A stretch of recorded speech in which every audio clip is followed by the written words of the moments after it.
ඔබ එනවා හිත හිර කරගමි ඔබට නොෙන්නට සිතුවිල්ලක් වී ඔබ එනවා.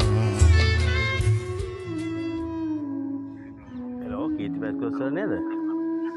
සර් කතා කරන්න පුළුවන් නේ චුට්ටක්? ඔව් සර් දැන් අද සුබ උපන්දිනයක් ගැන කතා කරේ මම යාත්‍රා ටීවී එකෙන් ජයන්ත මැදවැව කියලා. ඔව් සර්.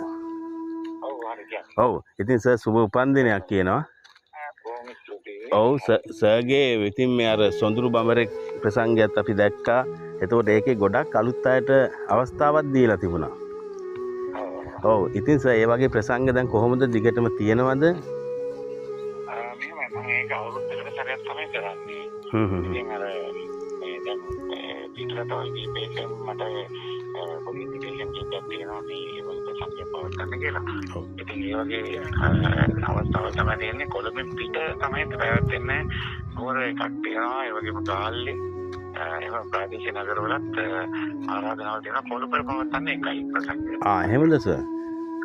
ඔව් මං හිතන්නේ මේ දැන් සංගීත ශාස්ත්‍රය ගත්තොත් සර්ගෙන් ඉගෙන ගත්තු නැති කෙනෙකුත් නෑ වගේ. ඉතින් මමත් ඒ වගේම සර්ගෙන් ඉගෙන ගත්තු කෙනෙක්. මට හැබැයි දිගටම යන්න බැරි වුණා.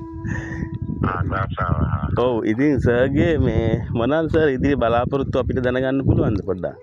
ඉතින් මම මේ යන ගමනේ තියෙන පොළොන්තර කාලයක් සිද්ධ තියාගෙන ප්‍රසංග පවත්වාගෙන මිනිස්සුන්ට කරන්න පුළුවන් සමාජ සේවයක් කියලා ඒවා කරගෙන ඉන්න එක තමයි කරන්නේ.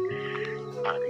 ඔව් ඉතින් සර් බොහොම ස්තුතියි අපිත් ඒ කතා කරාට සර්ගේ සෑම දෙයක්ම සාර්ථක වෙන්න කියලා අපි ප්‍රාර්ථනා කරනවා. සර් ඔව් සර් එදා වගේම හොඳට අදත් කතා කරනවා ලස්සනයි. බොහොම ස්තුතියි. හරි සර් බොහොම හම්බෙමු සර්.